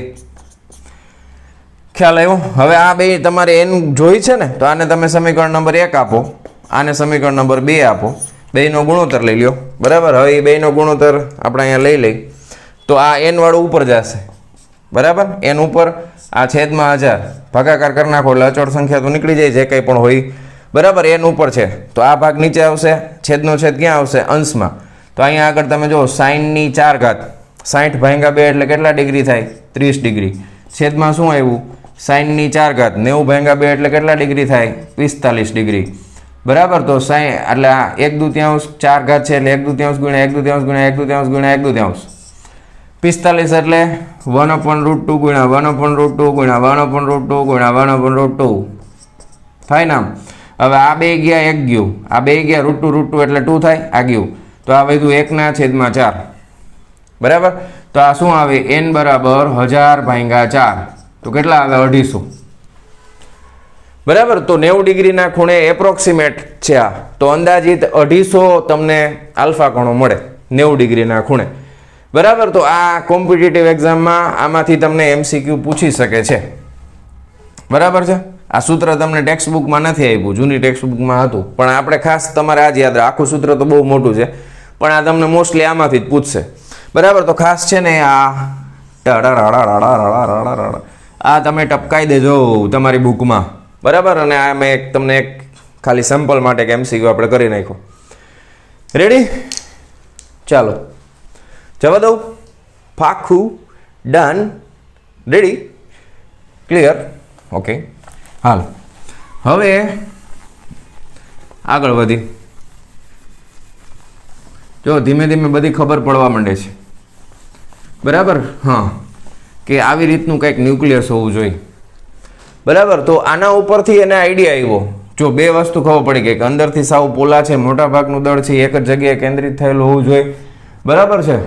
પછી કેન્દ્રની અંદર મોટા ભાગે ધન વિદ્યુત ભાર હોવો જોઈએ, તો જ આકર્ષણ થઈ શકે. રેડી? પછી એને શું ખ્યાલ આવ્યો? આના ઉપરથી શું ખબર પડી હશે? તો ઇલેક્ટ્રોનનું શું? ઋણ વિદ્યુત ભારિત કણની શોધ તો ઓલરેડી આમના ગુરુ જે થોમ્સને કરેલી જ હતી. તો તો ઋણ, અને પાછો પરમાણુ છે વિદ્યુતની રીતે તટસ્થ હોય, તો જેટલો ધન છે એટલો ઋણ હોવો જ જોઈએ. તો એ લોકોએ એમ કીધું કે ઇલેક્ટ્રોન છે ને એ આ જે ન્યુક્લિયસ છે એની ફરતે ક્યાંક ગમે તે કક્ષામાં પરિભ્રમણ કરતો હોવો જોઈએ. બરાબર છે. તો એણે શું કીધું, ઇલેક્ટ્રોન એ ન્યુક્લિયસની ફરતે કક્ષામાં પરિભ્રમણ કરતો હશે. હવે પ્રશ્ન એ થાય કે ધન અને ઋણ વચ્ચે આકર્ષણ હોય પરિભ્રમણ કઈ રીતના કરી શકે? એનો જવાબ સિમ્પલ છે, તમે શીખી ગયા છો ઓલરેડી 11મા ધોરણમાં. પૃથ્વી અને સૂર્યની વચ્ચે ગુરુત્વાકર્ષણ બળ લાગે છે, તો શું આપણી પૃથ્વી છે એ સૂર્યમાં ઘૂસી ગઈ આમ ધબધેરાની? પણ શું કરે છે? પ્રદક્ષિણા કરે છે. એવી રીતના તમે વિચારો કે અહીંયા આગળ કેન્દ્રમાં ઘણો બધો ધન વિદ્યુત ભાર હોય, બરાબર, અને ઇલેક્ટ્રોન છે અને એ તો જગ્યા તો બહુ ખાલી છે, મોટા ભાગની જગ્યા ખાલી છે. હવે આ ઇલેક્ટ્રોન છે એ અહીંયા કક્ષામાં પરિભ્રમણ કરતો હોય આમ, તો આમાં અંદર ઘૂસી જાય એવું જરૂરી નથી, બરાબર. તો સતત જે આ બળ લાગે એનું શું થાય? તો કે બળની મદદથી એના વેગની દિશા બદલાય. બળ કામ શું કરે? બળ હંમેશા પ્રવેગ આપે, બરાબર. ન્યૂટનના ગતિના નિયમો પ્રમાણે બળ શું કરે? તો કે બળ હંમેશા પ્રવેગ આપે. તો F બરાબર માં દળ ગુણ્યા પ્રવેગ, પણ એ પ્રવેગ અહીંયા આગળ કયા સ્વરૂપમાં છે? તો કે કેન્દ્રગામી પ્રવેગના સ્વરૂપમાં આવશે, જેને ઇંગ્લિશમાં સેન્ટ્રીપટલ એક્સેલરેશન કહેવાય, બરાબર. તો કેન્દ્રગામી પ્રવેગના સ્વરૂપમાં પ્રવેગ હોય અને એ ઇલેક્ટ્રોનના વેગની દિશા સતત બદલે. શું કરે? બળ લાગે છે એ શું કરે? ઇલેક્ટ્રોનના વેગની દિશાને સતત બદલે, અને એના કારણે ઇલેક્ટ્રોન છે એ વર્તુળ માર્ગવાળી કક્ષામાં પરિભ્રમણ કરી શકે. પણ આ મોડેલ જે આપ્યું ને એમાં એમણે એમ કીધું હતું કે ન્યુક્લિયરની ફરતે આ કક્ષા તો ખરી, પણ એને એમ કીધું ગમે તે કક્ષા. અહીંયા લોચો થઈ ગયો, ગમે તે કક્ષામાં. તો આ જે મોડેલ છે એ લગભગ ઓલમોસ્ટ સાચું છે. જે રીતના સૂર્યની ફરતે બધા ગ્રહો પરિભ્રમણ કરે છે, તો એ જ રીતનું આ ન્યુક્લિયર મોડેલ છે. ઇલેક્ટ્રોન છે એ પણ પરિભ્રમણ કરે છે કેન્દ્રમાં જે ન્યુક્લિયસ હોય એની ફરતે. પણ આ મોડેલમાં એક ભૂલ થઈ ગઈ. એ લોકો જે સંશોધન કર્યું એ પ્રમાણે એમણે કીધું કે ઇલેક્ટ્રોન છે એ ગમે તે કક્ષામાં પરિભ્રમણ કરી શકે. પછી બોહર મોડેલ આવશે, બરાબર, નીલ બોહર. એમણે ફાઇનલી કીધું ગમે તે કક્ષામાં ન થાય, એ આપણે ત્યારે જોશું. એક પર્ટિક્યુલર કક્ષામાં જ થાય, બરાબર. બધી કક્ષામાં પરિભ્રમણ ન થાય, ન કરી શકે. તો આ એમનું આખું કેલ્ક્યુલેશન એમના અનુભવ ઉપરથી એમણે જે તારણ કાઢ્યું એ આ રીતનું એમણે તારણ કાઢ્યું. ડન છે આટલું? હાલો હજી આગળ. હવે તમને ખબર છે કે કોઈ પણ આલ્ફા કણનો મારો ચલાવશું તો એ ન્યુક્લિયસની જેમ જેમ નજીક જશે એમ એના ઉપર બળ લાગશે ને. શું કામ બળ લાગે? તો કે જો આપણે બે વસ્તુ શીખ્યા છીએ 11મા ધોરણમાં, આપણે ન્યૂટનના ગતિના નિયમો શીખ્યા હતા. તો ન્યૂટનનો ગતિનો બીજો નિયમ શું આપે છે? તો બળની વ્યાખ્યા F બરાબર માં, બરાબર, વેગમાનમાં થતા ફેરફારનો સમય દર એટલે બળ. તો ન્યૂટનના ગતિના બીજા નિયમો અને કુલંબીય બળ એની વ્યાખ્યા ઉપરથી આપણને કંઈક જાણવા મળશે. જો શું? તો કે અહીંયા આલ્ફા કણ છે, બરાબર. આ આલ્ફા કણ છે એ સોનાના વરખ ઉપર આમ જાય છે, બરાબર. હવે એ સોનાનો વરખ છે તો એમાં સોનાનો એક ન્યુક્લિયસ અહીંયા છે, ધારો કે એવું માનો, અત્યારે એવું માની લ્યો કે આ સોનાનો ન્યુક્લિયસ છે, બરાબર. તો જેમ જેમ આલ્ફા કણ છે એ આગળ વધતો જશે. હવે આ પોતે કેવો છે? તો કે આ પોતે ધન વિદ્યુત ભારિત છે. આ ન્યુક્લિયસ પોતે ધન વિદ્યુત ભારિત છે. કેટલો હશે? એના પરમાણુ ક્રમાંક ઉપર આધાર રાખે છે. સોનામાં 79 છે, 79, બરાબર. આ પણ વિદ્યુત ભારિત છે, +2. તો હવે આપણે બે બળ લાગે, ગતિ થાય છે એટલે ઉત્સર્જન થયું, આની પાસે ગતિ ઉર્જા હતી. જ્યારે ઉત્સર્જન થાય તો ત્યારે એની પાસે કઈ ઉર્જા હોય? તો કે ત્યારે એની પાસે ગતિ ઉર્જા હોય ખાલી. તો શરૂઆતમાં તમે જ્યારે ઉત્સર્જન કરો છો ત્યારે એની સ્થિતિ ઉર્જા કેટલી હોય? ખાલી વિચારો, આ દાખલામાં આવશે, પણ અત્યારે આપણે પહેલા જ વિચારી લઈએ. ઉત્સર્જન થાય આલ્ફા કણનું, તમે દૂર જ રાખ્યું છે, આ અંતર છે એની સાપેક્ષમાં એ પરમાણુનું ન્યુક્લિયસ છે એનું અંતર બહુ નાનું હોય. તો આ અંતર ખૂબ મોટું હોય, તો ખૂબ મોટા અંતરે હોય, અનંત અંતરે એવું ગણો. તો અનંત અંતરે બે વિદ્યુતભાર વચ્ચેની સ્થિતિ ઉર્જા હંમેશા કેટલી હોય? 0. કોઈ પણ જાતનું બળ લાગે નહીં. તો આ જગ્યાએ એની પાસે માત્ર ગતિ ઉર્જા છે. ગતિ ઉર્જા કેટલી છે? તો કે આપણે હમણાં જોયું થિયરીમાં, બરાબર, 5.5 મિલિયન ઓફ ઇલેક્ટ્રોન વોલ્ટથી લઈ અને 7.7 મિલિયન ઓફ ઇલેક્ટ્રોન વોલ્ટ સુધીની હોય, બરાબર. હવે આ ગતિ ઉર્જા જેમ જેમ જેમ જેમ જેમ જેમ આગળ જશે એમ એમ શું થશે? કુલંબીય અપાકર્ષણ બળ વધતું જશે. શું થશે? કુલંબીય બળ વધતું જશે, બરાબર. હવે તમે ધારો કે એક કન્ડિશન એવી વિચારો કે કણ અહીંયા આવીને ઊભો છે, આ આલ્ફા કણ છે અહીંયા છે, આ અહીંયા છે, તો બેયની વચમાં કંઈક અંતર છે આર, બેયની વચમાં કંઈક અંતર છે આર, બરાબર. હવે આ ધન વિદ્યુત ભારિત કણ છે, આ પણ ધન વિદ્યુત ભારિત કણ છે, બંને વચ્ચે જે કુલંબીય બળ લાગશે એ કુલંબીય બળ છે એ અપાકર્ષણ બળ હશે ને. તો કુલંબીય બળની દિશા કઈ બાજુ હોય બોલો? આ બાજુ લાગશે વિરુદ્ધ દિશામાં. આના ઉપર એ લાગતું હોય, પણ આ સોનું છે ને બહુ ભારે ન્યુક્લિયસ ધરાવે છે, એટલે એ આમ અખંડ દિવાલની જેમ ઊભું હોય, સામેથી ભલે આવતો ઢળાંગ દઈને ફટકાઈને પાછો વયો જાય, કાંઈ થાય નહીં. સોનું વજનમાં ભારે છે એટલે કોલેપ્સ નહીં થાય, તૂટશે નહીં, ભલે ગમે એટલું પાતળું હોય. આપણે તો ન્યુક્લિયર લેવલની વાત કરી છે, પરમાણુ લેવલની, બરાબર. એટલે દિવાલ તોડી નથી શકતું, ધ્યાન રાખજો. ખાલી પ્રકીર્ણન જ થાય છે, ભલે ક્રોસ કરીને નીકળી ગયા હોય, વચ્ચેના ભાગમાંથી નીકળ્યા હોય, ખ્યાલ આવ્યો? તો હવે આ બળ લાગશે એ આપણે જો ઓલરેડી શીખી ગયા છે. તો એના માટે પહેલાં આપણે આનો વિદ્યુત ભાર કેટલો છે તો કે આલ્ફા કણનો છે 2e, બરાબર. આ સોનાનું ગમે હોય તો એનો પરમાણુ છે તો એનો ઝેડ માની લો, સોનું હોય કે બીજું ગમે હોય આપણને નથી ખબર.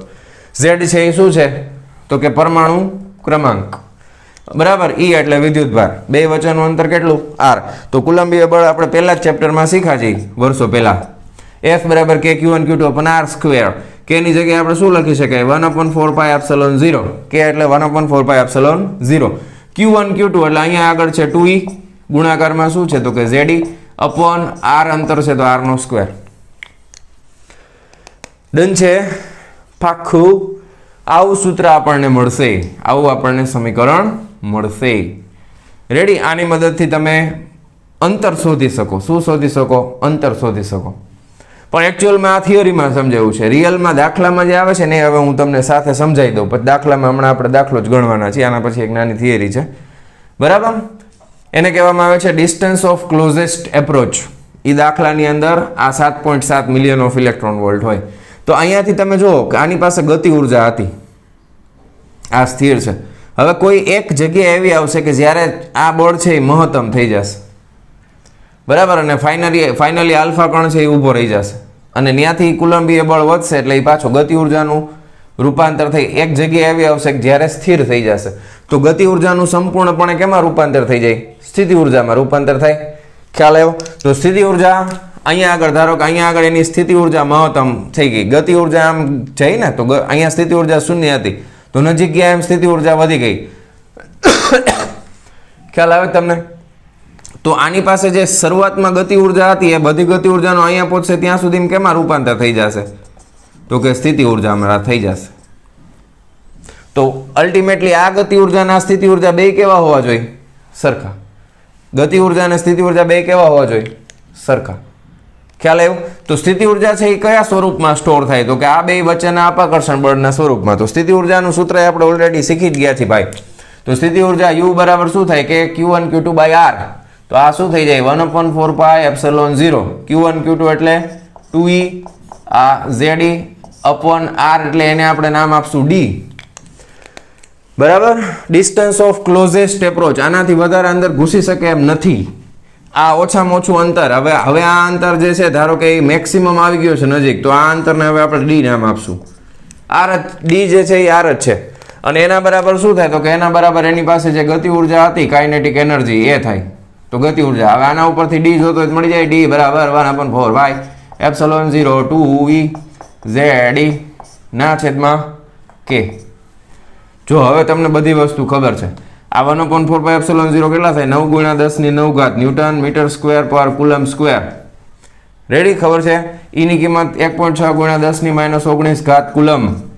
યાદ છે? હા. ધારો કે તમને સોનાનું વરખ આપ્યું છે, તો સોના માટે z ની કિંમત તમને ખબર છે 79, e એટલે તો ખબર જ છે. રેડી? અને ગતિ ઉર્જા તમને રકમમાં આપી 7.7 મિલિયન ઓફ ઇલેક્ટ્રોન વોલ્ટ. તો આના ઉપરથી d ગોતી શકાય, એ આપણે દાખલામાં છે એટલે અત્યારે રહેવા દે ગણતરી, ત્યારે જોઈ લઈશું. રેડી? તો આ હતો આલ્ફા કણ પ્રકીર્ણન અને પરમાણુ અંગેનું રધરફર્ડનું ન્યુક્લિયર મોડેલ. ક્લિયર? તો પહેલાનું ન્યુક્લિયર મોડેલ કોણે આપ્યું હતું? જે થોમ્સને, તરબૂચ જેવું પ્લમ પુડિંગ મોડેલ. એ આપણે પ્રસ્તાવનામાં ચર્ચા કરી લીધી છે. એવું ન હોય, આના જેવું હોય. આમાં હવે પેલા જે પ્રશ્નો હતા એના ઘણા બધા પ્રશ્નોનું સમાધાન આના ઉપરથી મળે છે, પ્રયોગ ઉપરથી. અને ફાઇનલી જે મોડેલ છે એ પણ આપણે આ ચેપ્ટરમાં જોશું, જે ખાલી એક જ વસ્તુ ખોટી હતી. ઇલેક્ટ્રોન છે એ કોઈ પણ કક્ષામાં પરિભ્રમણ કરી શકે એવું ન હોય, અમુક ચોક્કસ કક્ષામાં જ પરિભ્રમણ કરી શકે. રેડી? તો પેલા આટલી વસ્તુ નોટ ડાઉન કરો. હવે આપણે આ થિયરીનો બીજો પાર્ટ એટલે કે 12.2.1 જોવાના છીએ. રેડી? ગતિપથ કેવો હશે આલ્ફા કણનો, બરાબર? ભટકાય તો કેવી રીતના ભટકાય છે, સંઘાત થાય તો સન્મુખ સંઘાત થાય તો શું થાય, એ બધું હવે આપણે જોવાના છીએ. તો એના પહેલા તમે આ ફટાફટ આટલી વસ્તુ નોટ ડાઉન કરી લ્યો, બરાબર? ચાલો જવા દઉં છું. ચાલો વિદ્યાર્થી મિત્રો, હવે નેક્સ્ટ થિયરીમાં આલ્ફા કણનો ગતિપથ. પણ એક વસ્તુ મારાથી મિસ થઈ ગઈ છે. એક આલેખ તમને આપ્યો છે, બરાબર? એ આલેખમાં શું છે એ આલેખ હમણાં તમને ફટાફટ 2 મિનિટમાં પહેલાં સમજાવી દઉં, બરાબર? એ ગોખવાની બહુ જરૂર નથી, પણ ખાલી આપણે કન્સેપ્ટ યાદ રાખો એટલે ઘણું, બરાબર? પરીક્ષામાં દોરો તો સારું, પૂછાય તો દોરી નાખવાનો. અહીંયા ઉપર આ ઊભી અક્ષ ઉપર શું આવશે તો કે પરખ કરેલા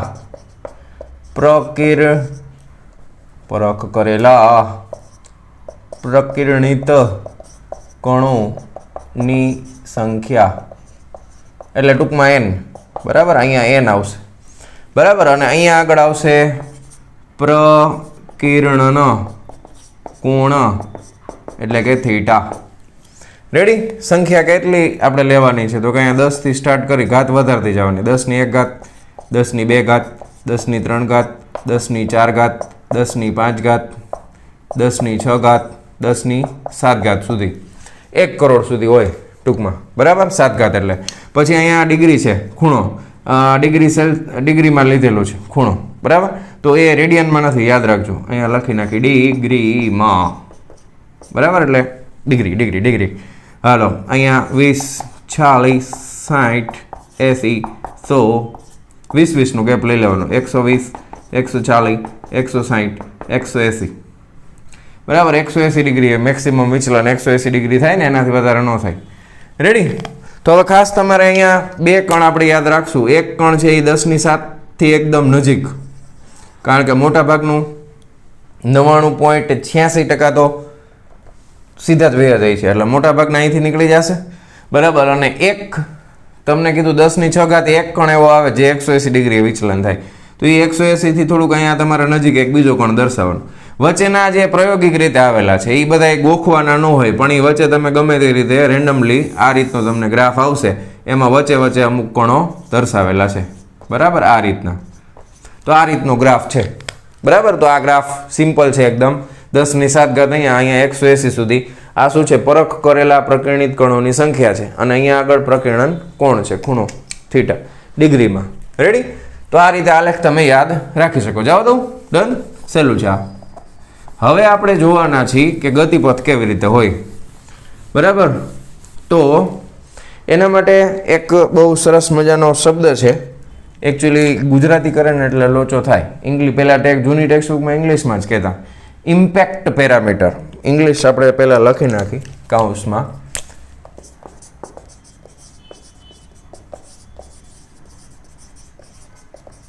ઇમ્પેક્ટ પેરામીટર, બરાબર? એનું ગુજરાતી છે સંઘાત પ્રાચલ. આ શું છે એ સમજી લઈ, બરાબર? સંઘાત પ્રાચલની વ્યાખ્યા પહેલા આપણને ખબર હોવી જોઈએ. સંઘાત પ્રાચલ એટલે શું, પહેલા એને આપણે આકૃતિની મદદથી સમજવાનો પ્રયત્ન કરીએ, બરાબર? હા, ચાલો. ધારો કે તમે માનો કે અહીંયાથી જે આલ્ફા આપણે બ્લુ કલરથી દર્શાવી, અહીંયાથી આલ્ફા કણોની કિરણાવલી આવે છે, બરાબર? ધારો કે અલગ અલગ કિરણાવલી આપણે ડ્રો કરી એકદમ નજીક. આ પહેલી, પછી એનાથી નજીક ધારો કે આ બીજી, બરાબર? પછી એનાથી નજીક ધારો કે આ ત્રીજી, બરાબર? એનાથી નજીક ધારો કે આ ચોથી, બરાબર? પછી થોડીક દૂર લેતા જશું. આ રીતની કિરણાવલી છે. રેડી? હા.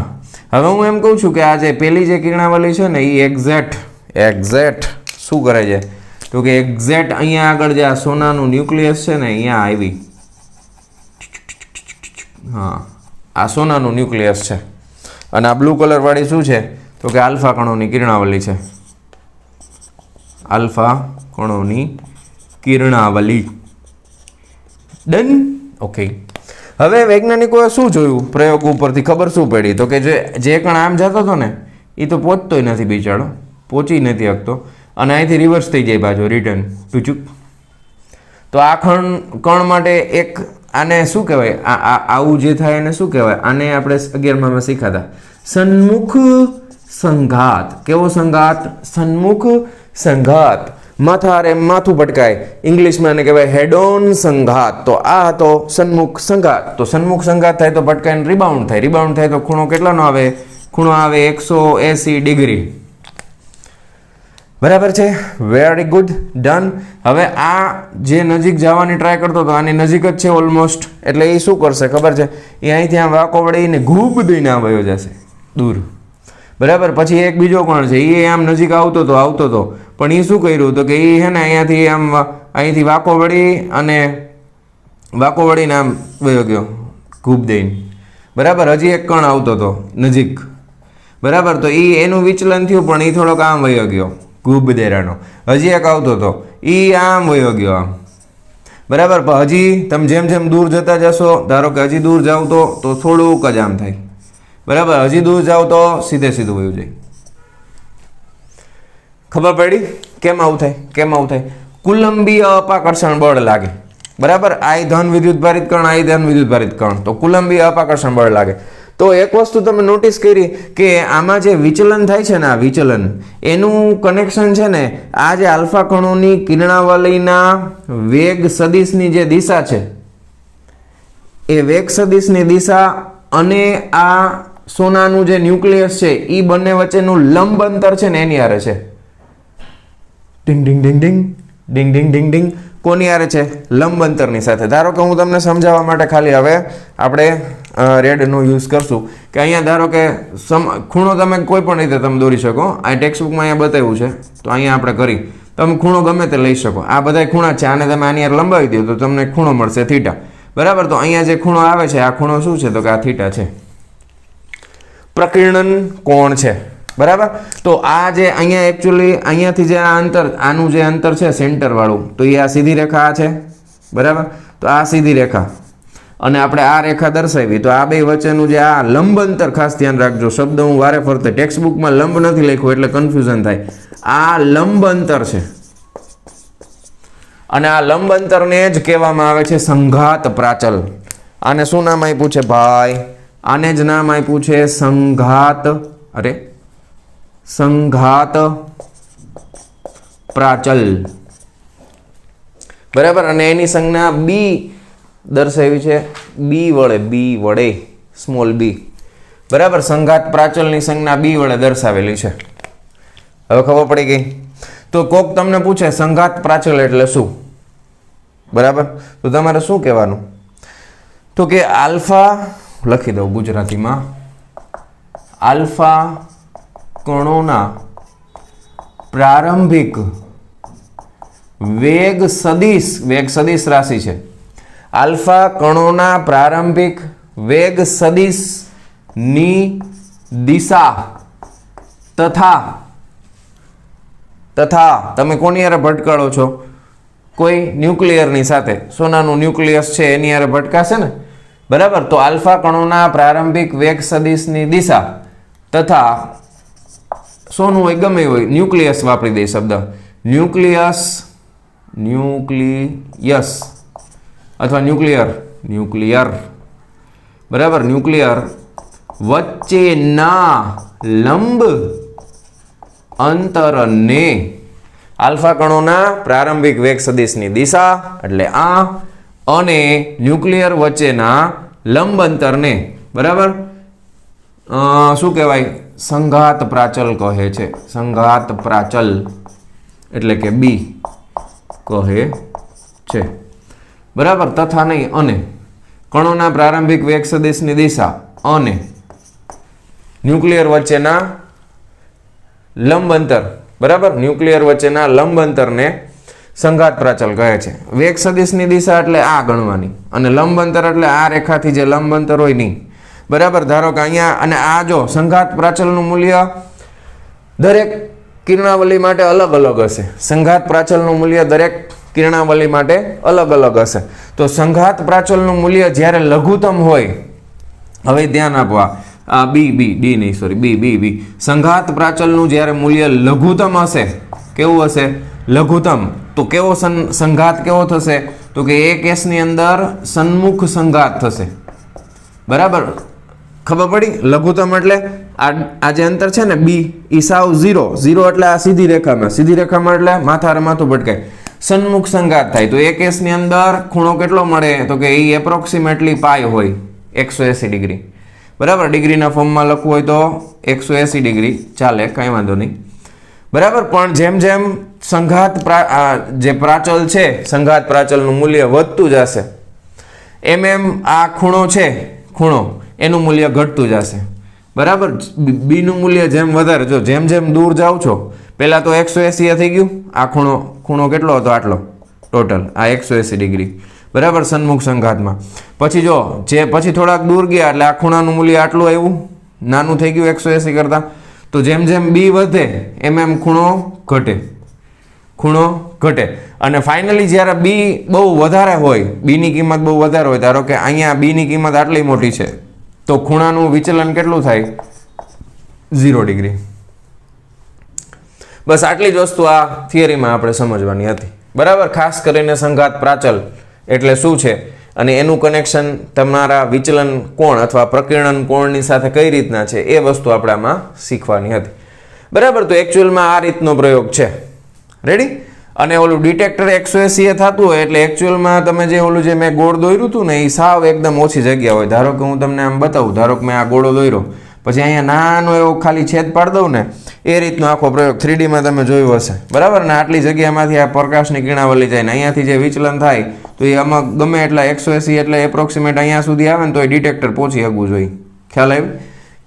બરાબર, એટલે એક્ઝેક્ટ 180 તો ન હોય, કારણ કે તો કિરણાવલી આવે છે, આવે ક્યાંથી, ડિટેક્ટ ક્યાંથી કરો તમે, પણ એની સાવ નજીકનું હોય, ટૂંકમાં 180 ડિગ્રીથી સાવ નજીક.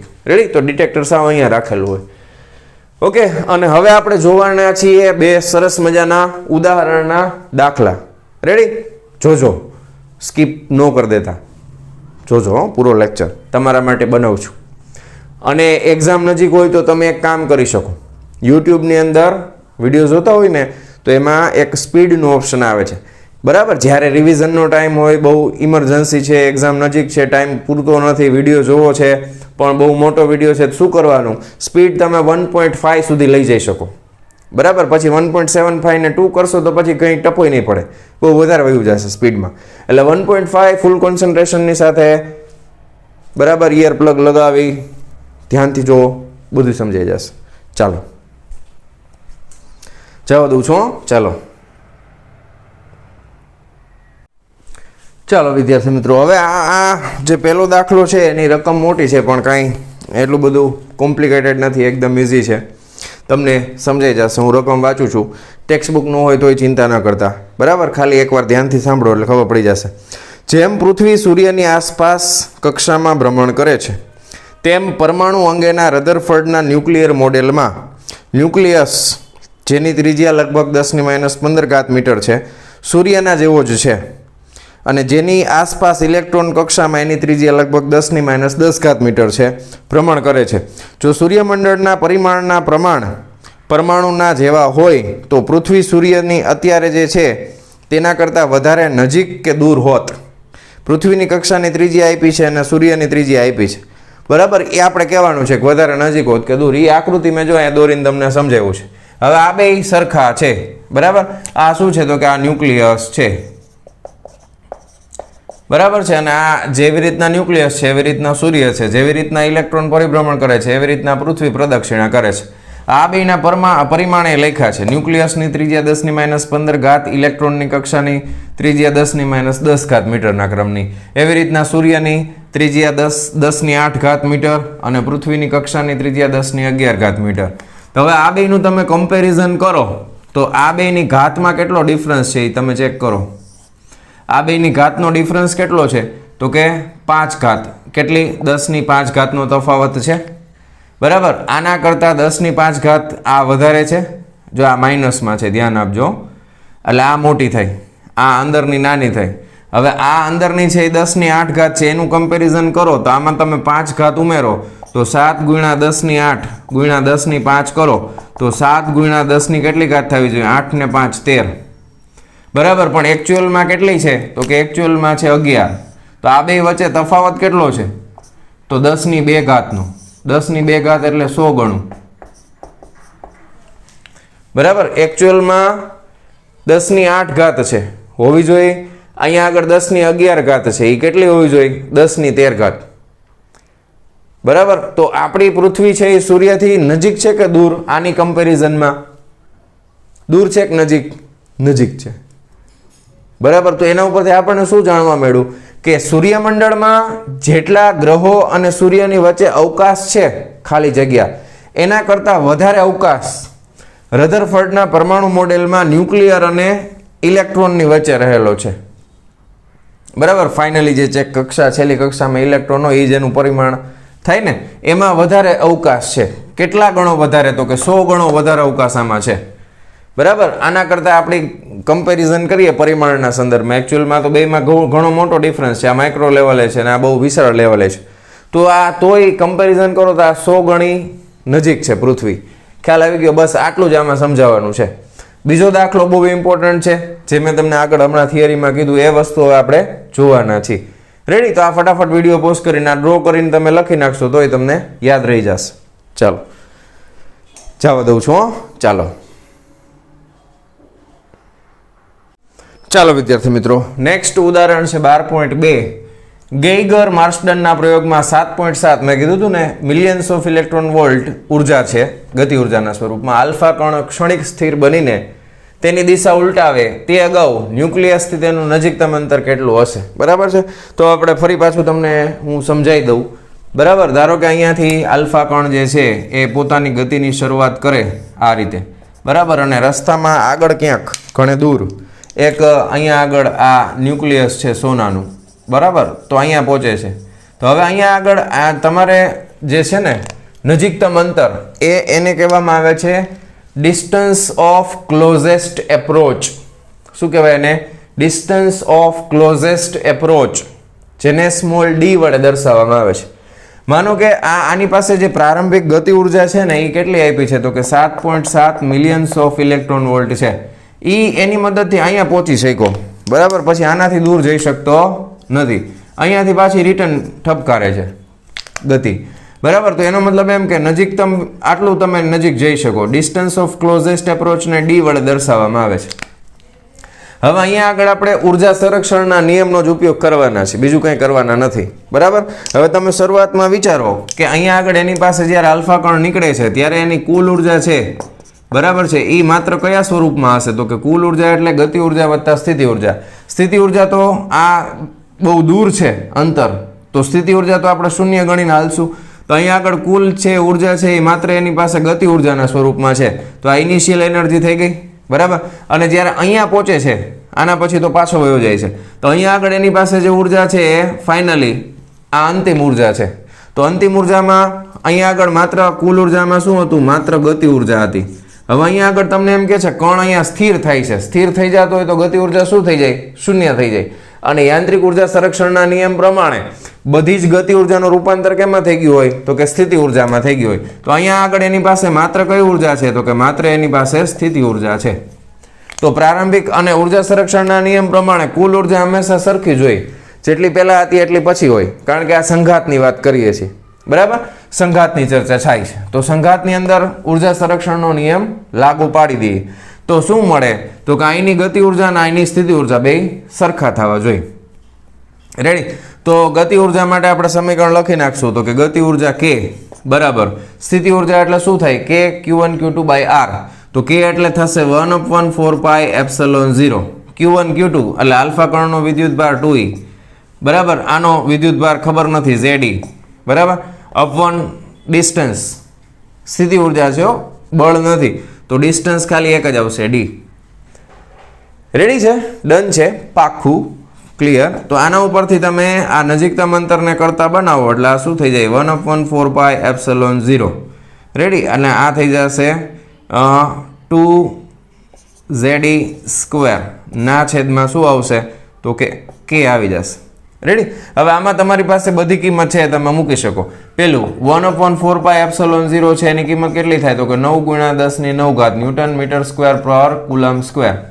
બરાબર. તો આની કિંમત મુકાઈ ગઈ. બે તો ખબર જ છે. હવે ગતિ ઉર્જા તમને પ્રારંભિક ગતિ ઉર્જા આપી છે 7.7 ઇન્ટુ 10⁶ ઇલેક્ટ્રોન વોલ્ટ. હવે હું તમને ફેરવીને કહી દઉં 7.7 ઇન્ટુ 10⁶ ઇલેક્ટ્રોન એટલે 1.6 ઇન્ટુ 10⁻19 કુલમ. તો આ જૂલમાં તમને ગતિ ઉર્જા મળશે. રેડી? ડન છે? પાક્કું? હા. તો આ ગતિ ઉર્જા મળી ગઈ. અહીંયા આગળ ઈ સ્ક્વેર, ઈ એટલે તમને ખબર છે 1.6 ગુણ્યા 10⁻19 ઘાત કુલમ થાય. એ તમે મૂકી દો, એનો વર્ક કરવાનો છે. અહીંયા આપણી પાસે જે નથી એ છે ઝેડ. ઝેડ અત્યારે આપણે જાણતા નથી. તો આનો તમને કંઈક જવાબ મળશે. એ હું કેલ્ક્યુલેશન અત્યારે નથી કરતો, ટાઈમ નથી બગાડતો, તમે કરી લેજો. બરાબર? ટેક્સ્ટ બુક પ્રમાણે જો હું સીધું લખું તો એ શું થાય? 3.84 ગુણ્યા 10⁻16 ઘાત. બરાબર? તો આ તમને મળે છે 3.84 ગુણ્યા 10⁻16 ઘાત. એના ગુણાકારમાં હજી બાકી છે. શું બાકી છે? તો કે ઝેડ ખબર નથી. તો આના ગુણાકારમાં ઝેડ આવશે. બરાબર છે? ઝેડ એના ગુણાકારમાં છે. બરાબર? તો આ અંતર છે એ કેમાં મળશે? મીટરમાં. પછી આપણે જે પ્રયોગ કર્યો છે વૈજ્ઞાનિકોએ, પ્રયોગ કેના માટે કર્યો છે? તો પ્રયોગ જે કર્યો છે ને સોના માટે કર્યો છે, ગોલ્ડ માટે. તો ગોલ્ડ માટે ઝેડ તમે જાણો છો, સોના માટે ઝેડ કેટલા હોય? તો કે 79 હોય. એની કિંમત તમે અહીંયા મૂકી દેશો ને એટલે ડીની તમને જે જવાબ મળશે એ જવાબ તમને કેટલો મળે છે? તો કે એ તમને મળે છે એપ્રોક્સિમેટલી 3 ગુણ્યા 10⁻14 ઘાત મીટર. બરાબર છે? હવે આને ફર્મીમાં લખવું હોય તો -15 ઘાત કરવી પડે. તો -15 ઘાત કરીએ તો 30 ગુણ્યા 10⁻15 ઘાત મીટર થાય. તો આ થઈ જશે 30 ફર્મી. બરાબર? તો 30 ફર્મી એટલે આ જે અંતર છે ને 30 ફર્મીનું છે. અહીંયાથી આ પાછો ફરી ગયો. તો એનો મતલબ શું? આપણે એવું સમજવાનું કે આ ન્યુક્લિયસ છે એનું પરિમાણ આટલું 30 ફર્મી હશે? તો કે ના. અહીંયા આગળ કુલંબીય બળ વધારે છે. પછી એકચ્યુઅલમાં જે વૈજ્ઞાનિકોએ પ્રયોગો કર્યા એના પછી ખ્યાલ આવ્યો કે સોના માટે જે સોનાનું જે ન્યુક્લિયસ હોય ને એનું પરિમાણ કેટલું છે? તો કે એનું પરિમાણ તો ખાલી 6 ફર્મી છે. કેટલું છે? 6 ફર્મી જ છે. તો એકચ્યુઅલમાં તમને જવાબ 30 ફર્મી મળ્યો. બરાબર? તો એનો મતલબ એમ કે અહીંયા કુલંબીય બળ એટલું પ્રબળ હશે કે જે આલ્ફા કણને આગળ જવા દેતું નથી. બરાબર? અને મોટી જગ્યા રોકે છે. તો આના ઉપરથી તમે એક્ઝેક્ટ પરિમાણ નક્કી કરી શકતા નથી ડિસ્ટન્સ ઓફ ક્લોઝેસ્ટ એપ્રોચ ઉપરથી. હજી તમે નજીક જઈ શકો. કેવી રીતના? તો આ તો કુદરતી રીતે આલ્ફા કણ મળીને એની ઉર્જા છે. તમે એવો આલ્ફા કણ બનાવો કે જેની ગતિ ઉર્જા આના કરતાંય વધારે હોય, પણ એ કૃત્રિમ રીતે કરવું પડે. સમજાય છે તમને શું કહું છું? તમે 7.7 મળે છે, આ કુદરતી મળે છે, પણ તમે કૃત્રિમ રીતે આની ઉર્જા વધારો, ગતિ ઉર્જા આલ્ફા કણની, પછી મારો ચલાવો તો બની શકે કે હજી વધારે નજીક જાય. ખ્યાલ આવે છે? અને એવી રીતના ખ્યાલ આવ્યો તો કે સોનાની જે છે ને ન્યુક્લિયસની ત્રિજ્યા લગભગ 6 ફર્મી જેટલી છે. તો એ આપણને જે જવાબ મળે છે એ ઘણો દૂરનો જવાબ મળે છે. રેડી? તો વહાલા વિદ્યાર્થી મિત્રો, આજના લેક્ચરમાં આપણે અહીંયા સુધી આપણે રાખીએ. મળીએ છીએ પાછા નેક્સ્ટ વિડીયો લેક્ચરમાં આના પછીના ટોપિકની સાથે. ત્યાં સુધી આવજો. વિડીયોને લાઈક કરી દેજો, મિત્રોની સાથે શેર કરી દેજો અને વાંચવામાં ધ્યાન આપજો. હમણાં નજીક છે, બોર્ડની એક્ઝામ નજીક આવી રહી છે. બરાબર? મળીએ, ચાલો.